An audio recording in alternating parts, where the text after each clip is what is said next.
Au cœur de l'histoire, Les grands portraits sur Europe 1. Franck Ferrand nous propose aujourd'hui de revenir sur le génie des jardins à la française, André Le Nôtre. Bonjour Franck. Bonjour Anne-Sophie, bonjour à tous. Le Nôtre, le jardinier Le Nôtre, a maintenant son grand biographe. C'est évidemment Patricia Bouchenaud-Deschamps que je suis heureux de recevoir au cœur de l'histoire pour ce grand portrait. Nous sommes là dans la foulée d'un film qui s'appelle Le jardinier du roi et qui a fait beaucoup parler. Et puis tout à l'heure, à la fin de l'émission, Franck, vous répondrez à la question de Romain, envoyée via la fanpage Facebook de l'émission sur l'origine de l'expression le clou du spectacle. Eh bien, pour beaucoup d'entre vous, je sais que ce retour aux origines fait figure de clou de l'émission. Pour le moment, je vous propose de vous armer d'un râteau, d'une bêche, d'un sarcloir, d'un sécateur, d'un cordeau, d'une lunette, et puis d'une brouette aussi, et de me suivre le long des belles allées de Monsieur Le Nôtre.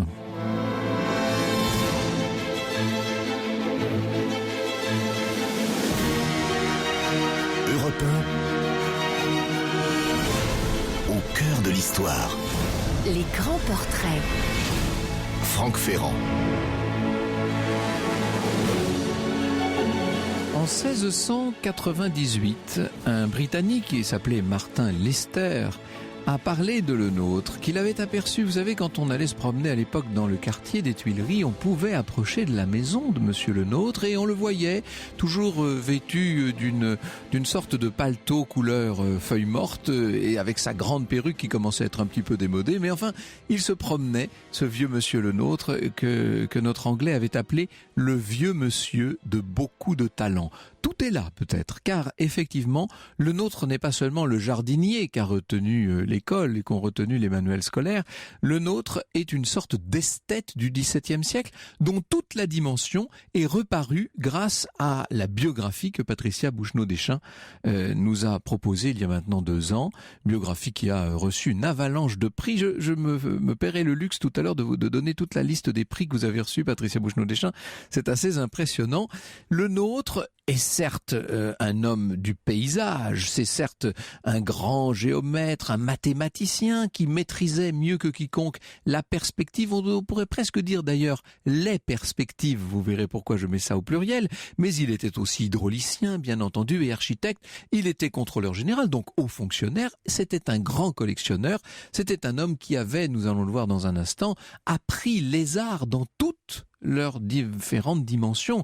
Donc c'est un grand personnage, celui que Éric Orsena surnommait l'aménageur pharaonique. Et c'est vrai qu'il y a dans l'ampleur des travaux menés par André Le Nôtre quelque chose de tout à fait qui paraît presque inhumain, qui paraît en tout cas surhumain. Il était né le 12 mars 1613, cet André Le Nôtre, il était né à Paris. Je précise bien cette date, printemps 1613, parce que lorsque vous savez que Louis XIV, lui, est né à la toute fin de l'été 1638, ça veut dire que Le Nôtre avait 25 ans de plus que le roi, et qu'il pouvait passer d'une certaine manière pour un grand frère, ou même peut-être, en allant un peu loin, pour un père de substitution pour Louis XIV, qui, on le sait, avait pour lui une amitié particulière. Dans la relation qu'il y avait entre ce roi encore jeune et ce monsieur déjà plus âgé, il y avait cette relation de confiance un peu filiale d'un côté et paternelle de l'autre incontestablement. Alors, Le Nôtre est né, et ça il faut bien saisir ça, il est comme tous ces très grands faiseurs du XVIIe et du XVIIIe siècle, comme tous ces grands créateurs, il naît dans une lignée. Il s'inscrit dans une sorte de dynastie. On est de père en fils dans le monde des jardins. Son père Jean était dessinateur des jardins du roi aux Tuileries. Son grand-père Pierre a lui aussi été jardinier du roi. Il a travaillé d'ailleurs pour Catherine de Médicis. À l'époque, on était en train de transformer cette espèce de marais de bourbier de no man's land qui était la région des Tuileries aux portes de Champs-Élysées qui n'étaient encore que des bois. À l'époque, on était en train d'en faire un grand et somptueux jardin. Quant à la mère, Marie-Jacqueline, elle aussi est fille de jardinier. On est vraiment donc, on peut dire que le petit André est tombé dans le chaudron de potions magiques quand il était petit. Son parrain, André Bérard de Maisoncelles, est contrôleur général des jardins du roi. Donc, ce qui veut dire là aussi, attention, qu'on est dans une forme d'aristocratie des jardins. Ça, c'est ce que Patricia a très bien montré dans son travail et qui modifie peut-être un peu le regard qu'on pourrait avoir sur Le Nôtre, qui n'est pas le jardinier issu de rien et self-made man qu'on aurait pu peut-être nous présenter un peu. La marraine d'André, Elle s'appelait Claude de Martigny, est l'épouse de Claude Mollet. Et qu'est-il, Claude Mollet? Également, il travaille pour les Jardins du Roi, hein. Il est aux Tuileries. Et 2 ou 3 des sœurs d'André vont épouser des jardiniers. Quant au petit André, il faut l'imaginer pendant toute sa jeunesse dans ces somptueux Jardins du Roi et dans ces jardins des Tuileries tout particulièrement. Alors, n'oubliez pas pour autant qu'il y a dans toutes ces dynasties, dans toutes ces familles, l'idée d'une ascension progressive et sur plusieurs générations. Il est donc normal, si tout va bien, que les enfants aient une position un peu plus élevée que les parents et les petits-enfants nettement plus élevés que les grands-parents. Ça s'inscrit dans cette idée. Et c'est pour ça qu'on essaie de donner aux enfants l'éducation la plus vaste et la plus pointue possible. Notamment, le jeune André va passer par l'atelier du célèbre peintre, le plus grand peintre de l'époque, tout petit peu oublié de nos jours, malgré la grande exposition, mais qui pour autant a été sans doute l'emblème de sa génération, c'est Simon Vouet, premier peintre du roi, hein, du roi Louis XIII en l'occurrence. Et il n'a pas fait un stage de 4 mois, le nôtre. Il est resté 6 ans auprès du maître. Et c'est là qu'il a sans doute travaillé à l'extrême sur ces notions de fuite, de point de fuite, de perspective, etc. Comme on pouvait le faire dans tous ces grands ateliers. C'est sans doute là aussi qu'il a rencontré un certain nombre de ceux qui plus tard travailleront avec lui, un de ceux qui vont faire la gloire du grand siècle. Et je pense en l'occurrence bien sûr à Charles Lebrun. Il y a comme ça des rencontres, il y a des retrouvailles dans ce grand siècle. Dites-vous que c'est quand même inouï que ces génies, que sont un Louis Le Vau qui a révolutionné, et en plus révolutionné dans la continuité, il n'y a pas de rupture, il n'y a pas de choc. Celui qui va révolutionner la conception architecturale, c'est-à-dire Louis Le Vau, celui qui va fonder un nouveau style, qui va poser les bases d'une esthétique nouvelle, qu'on appellera cette esthétique du grand siècle, Charles Lebrun, et puis donc cet homme du paysage qui va refaçonner les grandes perspectives autour des demeures royales, André Le Nôtre. Tous ces gens-là ont vécu en même temps. C'est quand même assez étonnant d'imaginer le creuset qu'a pu être ce grand siècle. On était à un niveau de savoir-faire, c'est bien au-delà de la compétence, hein. Là, on peut parler de créativité, de perfection, de dépassement de soi-même, tout à fait inouï. Peut-être que jamais la France n'avait atteint un si haut degré de perfection dans la maîtrise des arts et d'une manière plus générale dans l'esthétique qui prend possession de la vie. Le grand siècle n'est pas seulement grand à cause du grand roi, je dirais même peut-être que c'est le grand roi qui s'est mis au niveau et à l'échelle de son temps. Franck Ferrand, Les grands portraits. 14h, 15h sur Europe 1. Une figure mythique de l'histoire des jardins est à l'honneur. Cet après-midi, Franck Ferrand, vous nous parlez d'André Le Nôtre. Eh oui, c'est André Le Nôtre qui va faire ses premières armes.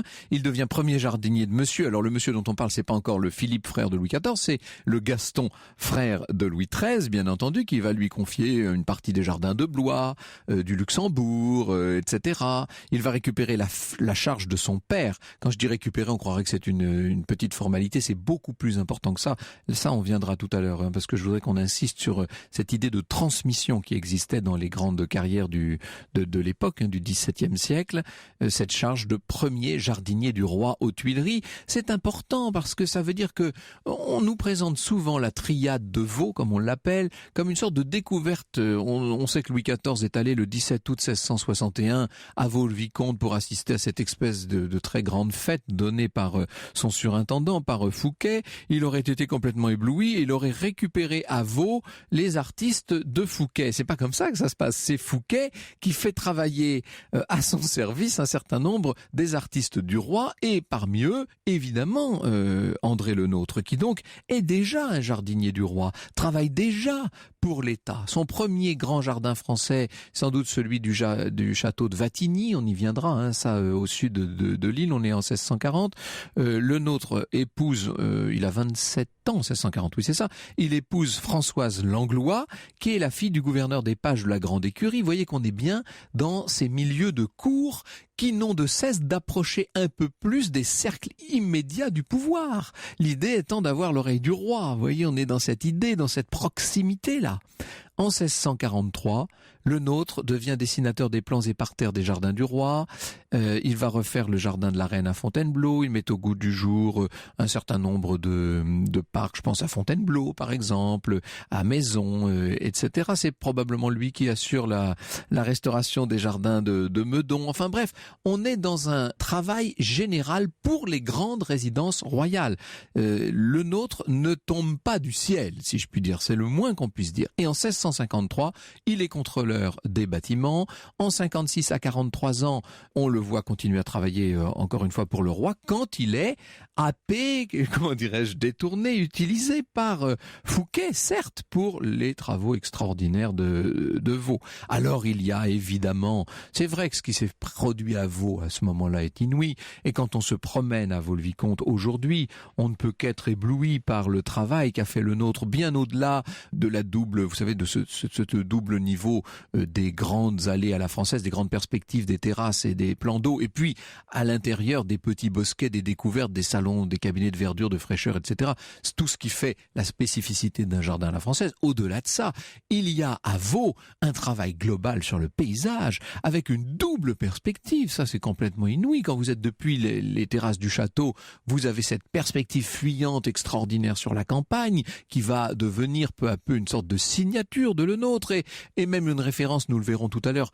urbanistique, au-delà même de la dimension des jardins. Et puis quand vous allez de l'autre au bout, là-bas, du côté de l'Hercule Farnèse, que vous avez traversé la Poêle à frire, que vous êtes allé au bout du jardin, vous vous retournez et vous avez d'abord la plus belle maison de France, parce que je crois qu'on ne le dira jamais assez, cette maison, ce château de Vaux-le-Vicomte est sans doute la plus belle maison de France, dans sa plénitude, dans son incroyable rayonnement, avec son double dôme, enfin tout ça est magnifique. Et puis, devant le château, vous avez une autre perspective et vous vous rendez compte que le Nôtre a travaillé pour qu'on puisse voir la perspective des deux côtés. C'est complètement, tout ça est assez extraordinaire. Alors c'est vrai que après cela, après l'arrestation de Fouquet, etc., le Nôtre va se trouver embringué, si je puis dire, dans les travaux. Alors là, on arrive dans ce qui me touche le plus à cœur, c'est que j'ai beaucoup étudié cette question, c'est la question de ce qui s'est passé à partir de 1662 et surtout à partir de 1667 à Versailles. C'est-à-dire l'ambition de Louis XIV de transformer l'ancien pavillon de chasse et la demeure très secondaire de son père en une très grande demeure, et qui un jour deviendra même le siège du gouvernement et la résidence de la cour. Enfin, on n'en est pas là, loin de là. Mais en tout cas, c'est vrai que Louis XIV, dans son petit domaine pour l'instant très particulier, très privé de Versailles, a un peu la folie des grandeurs, et c'est vrai que ce que va lui proposer la fameuse triade, ce que vont lui proposer d'abord le Nôtre, ne l'oublions pas, parce que c'est lui qui est à la manœuvre, et puis accessoirement le Vaux, qui va remanier complètement la demeure jusqu'à la refaire et l'envelopper de ce qu'on appellera plus tard l'enveloppe neuve, qui est cette espèce de nouveau style tout à fait extraordinaire. On sait que François d'Orbay a joué d'ailleurs là un rôle au moins aussi important que le Vaux. Et puis bien sûr celui qui arrive le troisième, si je puis dire, c'est-à-dire Charles Lebrun, qui va donner sa patte sur tout ça, qui va créer ce qu'on appelle les grandes commandes, c'est-à-dire tous les éléments, tous les programmes décoratifs intérieurs et extérieurs qui donneront à Versailles sa dimension complète. Alors bien sûr que le Nôtre est complètement impliqué là-dedans. C'est lui qui crée à 3 reprises d'ailleurs, parce que on va pas entrer dans tous les détails, mais enfin qui va créer le Grand Canal, qui va créer une première orangerie. Plus tard, il y en aura une deuxième, mais alors là, il faudra compter avec l'influence d'un certain Mansart, qui n'est pas le Mansart François Mansart, mais qui est son neveu lointain, Jules Hardouin Mansart. C'était pas le copain de Le Nôtre, lui, c'est le moins qu'on puisse dire. Avec aussi des projets incroyables. C'est-à-dire qu'il y a chez Le Nôtre une espèce de volonté de satisfaire le maître. Le maître, c'est le roi, c'est le commanditaire, c'est lui qui est à l'origine de tout ça. Et c'est celui auquel tous les fils finissent par revenir d'une certaine manière. Et il faut, si vous me passez cette expression très contemporaine, tout à fait d'aujourd'hui, il faut le bluffer en permanence. Il faut lui proposer des projets qui soient à la mesure de son ambition et des moyens colossaux qui sont les siens. Alors, pendant un quart de siècle, un énorme travail va modifier le domaine de Versailles. Quand on parle de Versailles, attention, c'est pas seulement le petit parc, ce qu'on appelait à l'époque le petit parc, c'est-à-dire les jardins de Versailles tels que nous les connaissons. C'est l'ensemble du paysage du domaine royal qui englobe jusqu'à Trianon d'un côté, la ferme de Galie, jusqu'à, et évidemment Saint-Cyr, qui sera plus tard la maison d'éducation de Madame de Maintenon, et puis de l'autre côté, Montboron, etc. Bref, c'est tout un immense immense domaine qui va se transfigurer, qui va créer les bases de ce qu'on appellera le grand jardin à la française, qui va faire la fierté de Louis XIV, bien entendu. Mais il ne faudrait pas croire que le nôtre se contente de ça. On le voit œuvrer à Saint-Germain, évidemment, et comment, à Saint-Germain-en-Laye, surtout dans la partie ce qu'on appelle le Château Neuf, on reviendra sur tout ça. À Chantilly, à Saint-Cloud, partout, à Meudon, à Ney, à Choisy, pour Colbert, à Sceaux. À chaque fois que quelqu'un a une demeure un peu extraordinaire, il a envie que le cabinet de le nôtre intervienne. Et d'ailleurs, il y a une chose qui est assez amusante et faite alors vraiment l'expérience, vous verrez.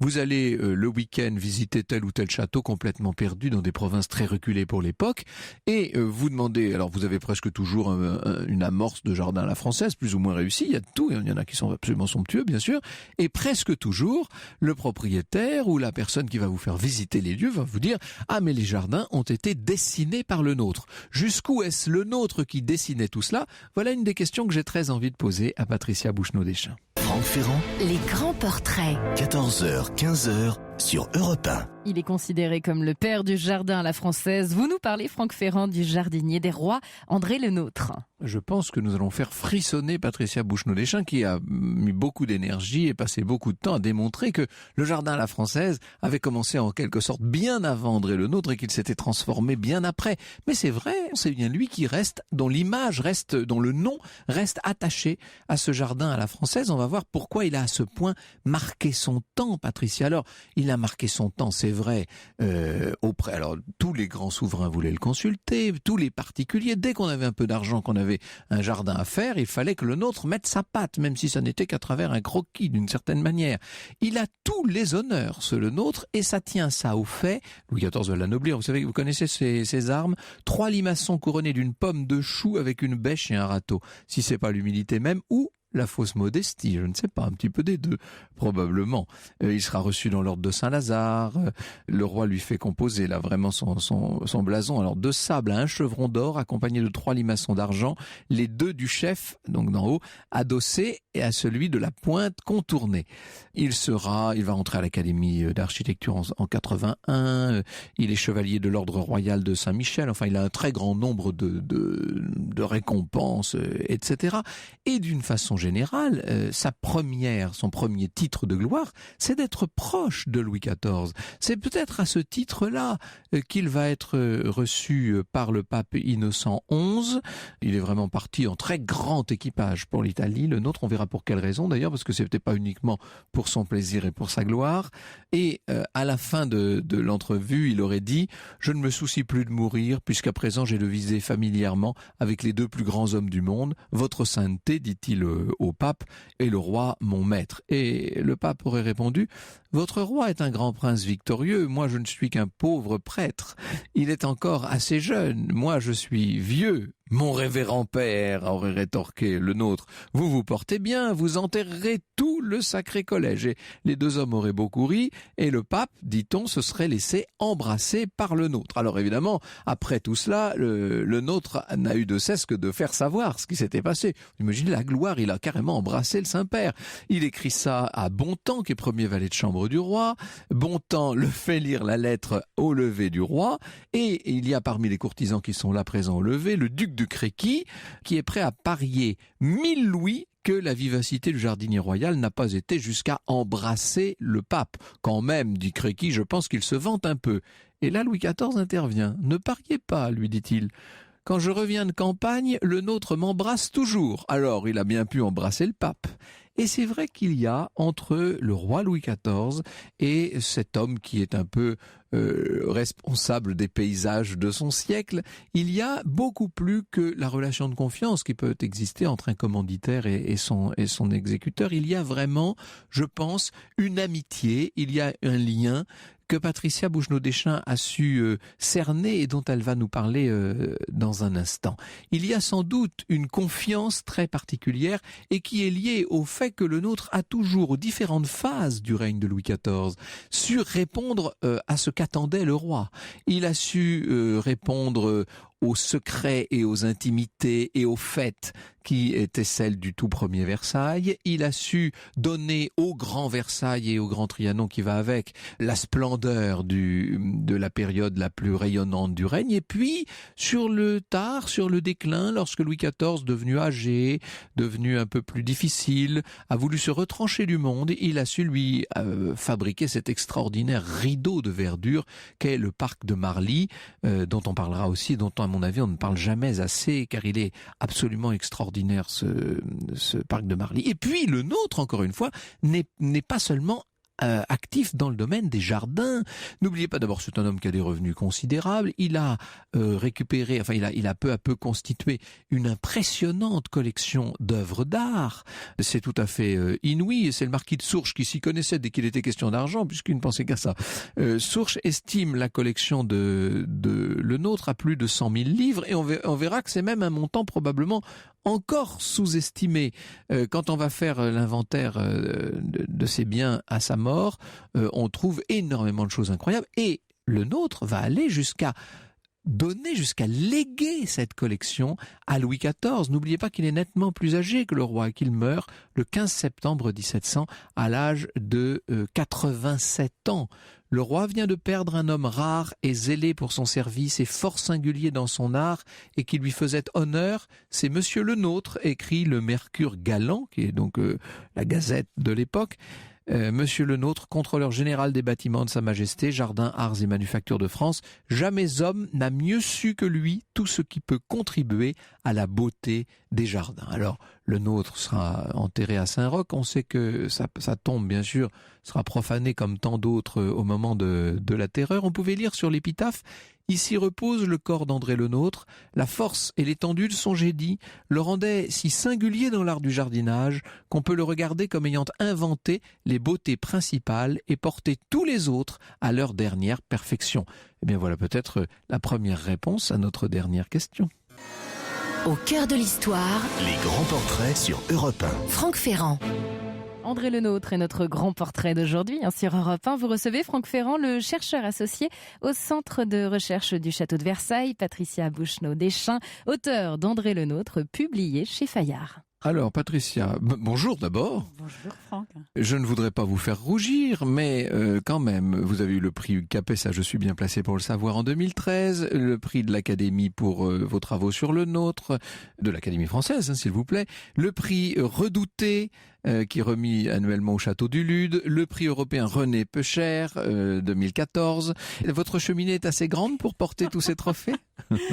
Je ne les reçois pas seuls, puisque j'avais publié avec Georges Farah, commissaire avec moi de l'exposition André Le Nôtre en perspective, un ouvrage collectif qui donc est récompensé à cette occasion-là, puisque paru en anglais. Et effectivement, les Américains, les Anglais, etc., ont été, comme on dit, scotchés par la nouveauté des recherches et ce qui avait été trouvé à la fois sur notre bonhomme Le Nôtre et, j'ai envie de dire, les réseaux sociaux. Parce que c'est ça, voilà. C'est très moderne.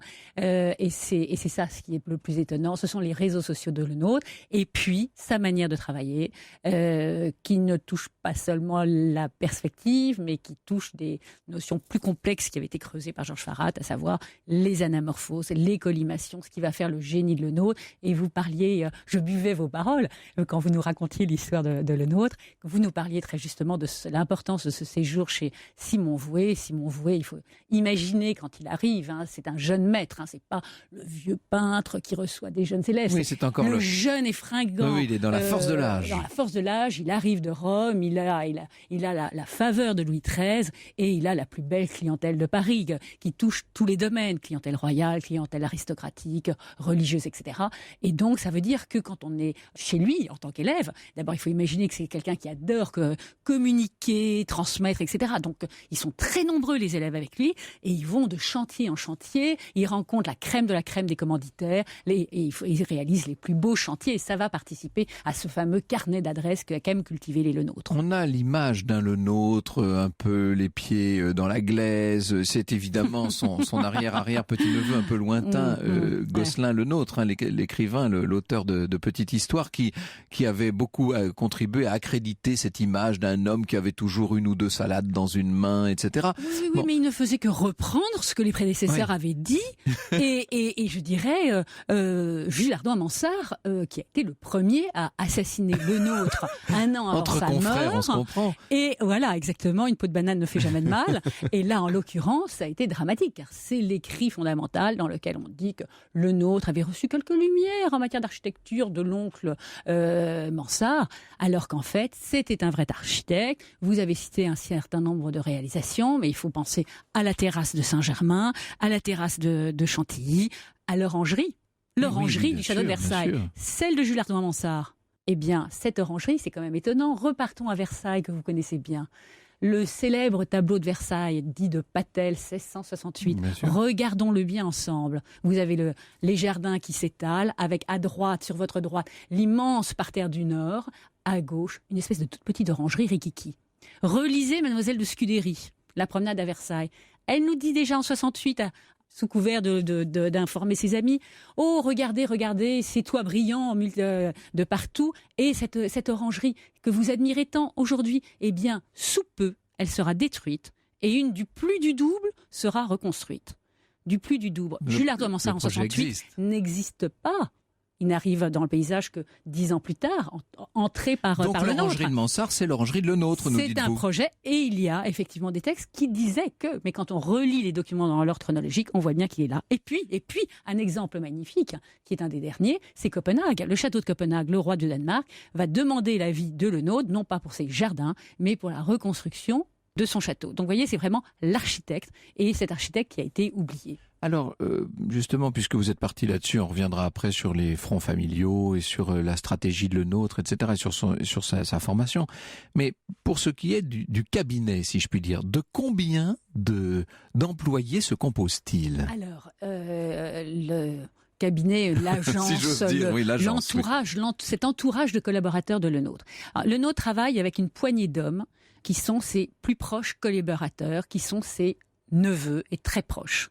Le nôtre délègue peu, très peu. Donc c'est pour ça qu'on parlait tout à l'heure du film Les Jardins du Roi, qui est une aimable promenade dans les jardins du XVIIe siècle, les jardins anglais d'ailleurs. Qui était tourné entièrement en Angleterre, ça manque pas de sel, quand même, pour un film sur les jardins à la française, mais enfin bon. Voilà, nous sommes peut-être trop chers, c'est ça, oui. Ou il y en aura d'autres qui seront tournés en France. Ce qui est donc très très intéressant, c'est de voir qu'en fait tous ces jardins, ces collaborateurs sont donc une poignée, mais le nôtre ne délègue pas. Il garde la mainmise totale. Quand il va créer ce fameux bosquet dit de la salle de bal, ce n'est pas un jeune le nôtre, il a déjà 70 ans, c'est un homme mûr qui rentre d'Italie et qui va créer les deux bosquets les plus baroques de Versailles, qui sont la salle de bal et le bosquet des sources. Presque anachronique. Oui, parce qu'on regarde encore Versailles avec un Versailles refait de nos jours, dans la dernière version où Jules Ardouin-Mansart a beaucoup mis sa patte, les bosquets des sources ont été remplacés par cette grande colonnade, mais tout ça, d'abord, en rentrant d'Italie, on a ces merveilleuses créations qui sont vraiment la patte de le nôtre. On a en tête un le nôtre assez raide, on a des grandes perspectives, on dit toujours oui le nôtre très taillé. Voilà, on a des grandes perspectives, c'est très ennuyeux, et on a des bosquets qui sont très amusants. En fait, les perspectives révèlent des surprises d'étape en étape. Au moins autant que les bosquets. Avec surtout une magie. Le nôtre était passionné de théâtre. Donc ça serait presque un sujet en soi.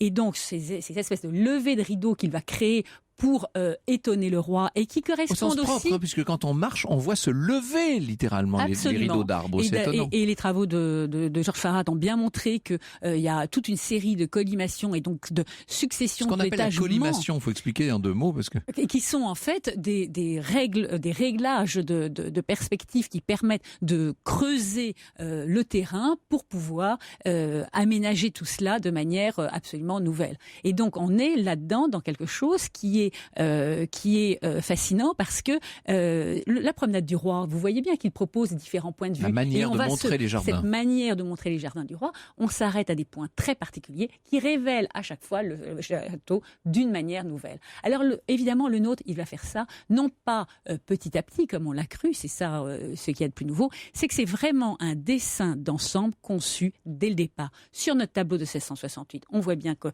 tout est déjà programmé et surtout, il y a quelque chose de magnifique. Donc, on le voit bien ensuite dans les travaux, il y a deux grands secteurs angulaires qui permettent de construire tout le jardin. Et donc, les textes confirment tout ça. Les travaux que l'on peut voir, les notes de chantier expliquent bien comment faire. À l'économie concrète. C'est-à-dire qu'il faut essayer de remuer le moins de terre possible puisqu'on le porte à dos d'homme. Donc, voilà. Et surtout, on est dans quelque chose d'assez extraordinaire. C'est-à-dire que vous parliez de cette période, 1661-1667, où tout se met en place. Il y a un homme qui est fondamental dans le déclenchement de cette carrière, c'est Le Bernin et sa visite de 65. Ça, c'est une découverte pour le coup. Hein. Alors, c'est quelque chose d'assez étonnant parce que, si vous voulez, ça n'est pas prémédité. On sait que Le Bernin vient à Paris. Bernin, c'est l'homme du baldaquin de Saint-Pierre. C'est celui qui a fait la grande colonnade embrassante de la place Saint-Pierre à Rome. C'était l'architecte du pape, en Exactement, fait. Hein. Chargé de venir en France, donner des idées nouvelles pour le Louvre. Et lui, avec son franc-parler, arrive et dit grosso modo à Louis XIV, écoutez, c'est absolument nul votre château, il y a tout à raser, il faut tout recommencer. Donc, dès le départ, le quiproquo est installé. Hein, et donc, on va lui donner de la statuaire à faire, etc. Et essayer de le raccompagner et s'en débarrasser. Mais son avis est fondamental. Et on voit bien donc dans la correspondance de l'époque comment, en fait, on souhaiterait avoir son avis sur le nôtre, et Louis XIV, vous souhaiterez l'avoir, ne va pas le solliciter, mais par intermédiaire, on arrive enfin, presque avant la fin de son séjour en France, à faire venir Le Bernin à Versailles. Et ça, c'est très amusant parce que officiellement, Louis XIV ne doit pas le recevoir, mais il se débrouille pour arriver le matin même. C'est le nôtre qui fait faire la visite des jardins.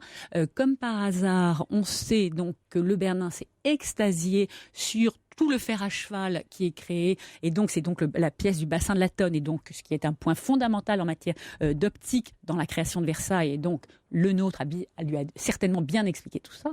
Et là où c'est absolument délicieux, c'est en repartant, eh bien, comme par hasard, y a-t-il des hasards avec un roi ou un souverain?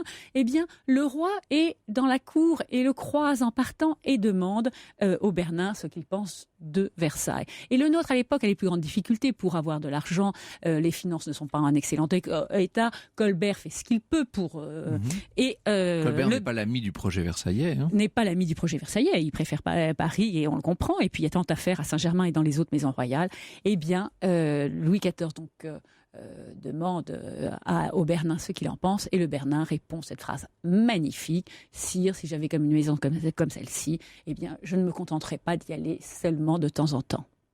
C'est pour le nôtre le feu vert pour enfin démarrer. Définitif. C'est l'appui définitif pour ce grand projet de Versailles, et c'est aux yeux de tous le feu vert pour Louis XIV et le nôtre. Décidément, à une époque où on parle beaucoup de poussins, on peut dire qu'il y a... D'ailleurs, il y avait des poussins dans la collection de le nôtre, énormément.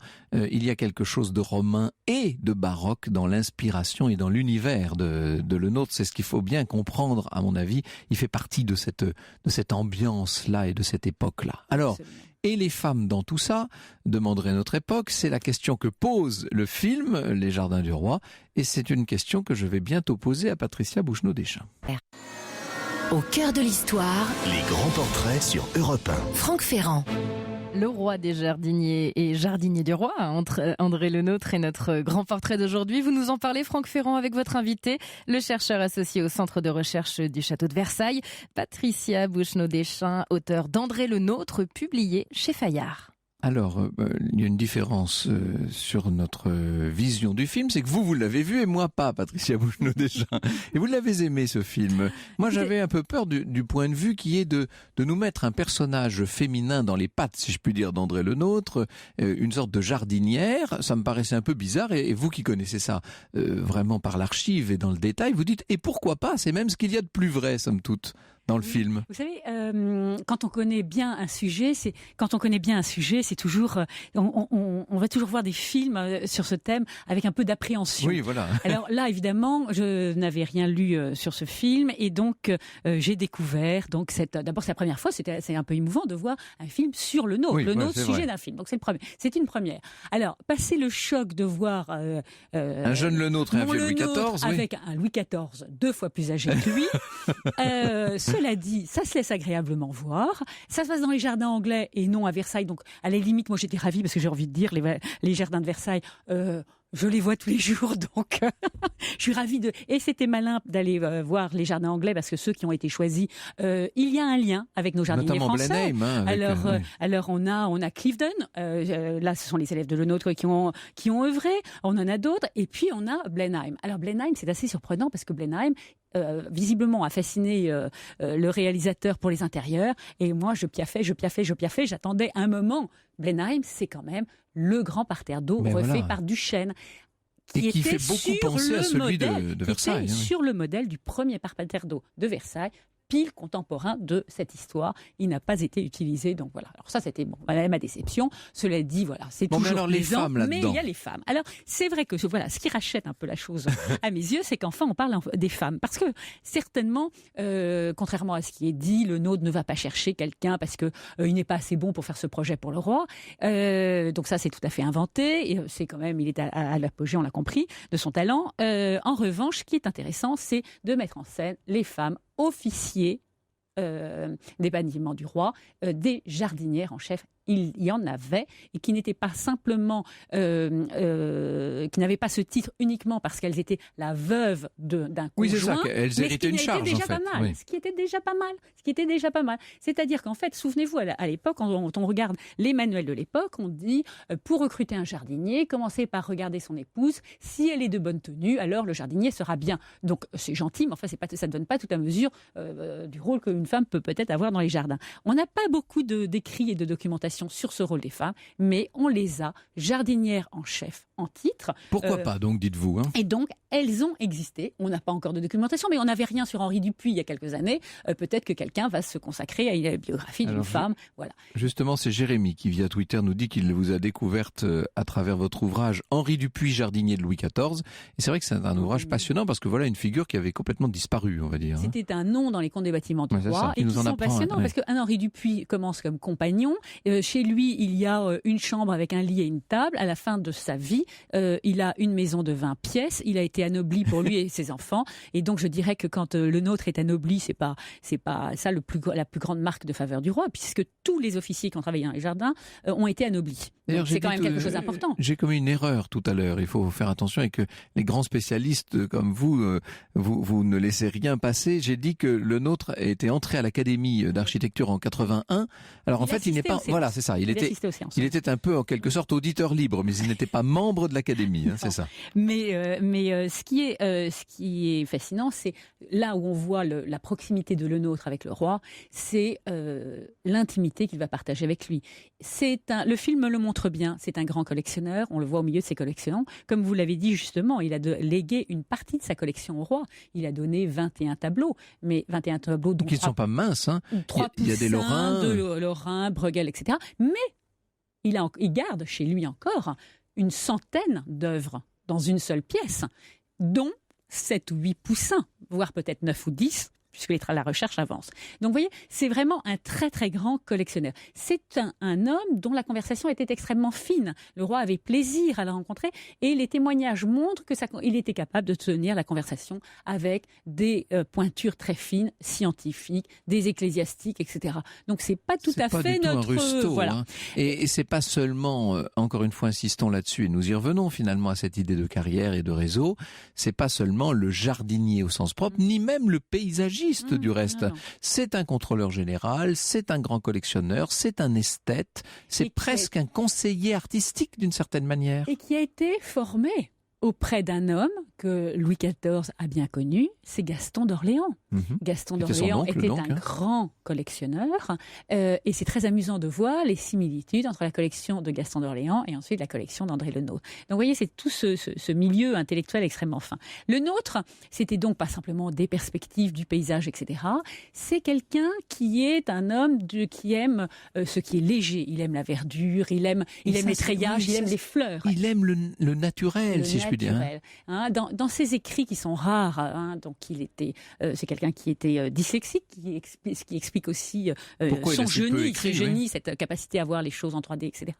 Ça explique pourquoi il laisse peu d'écrits, et des écrits assez intéressants, parce qu'il y a une série d'écrits truffés de fautes typique des dyslexiques, avec des bouts de syllabes qui manquent, une graphie un peu étonnante, une orthographe encore plus étonnante, mais il laisse aussi des écrits très propres.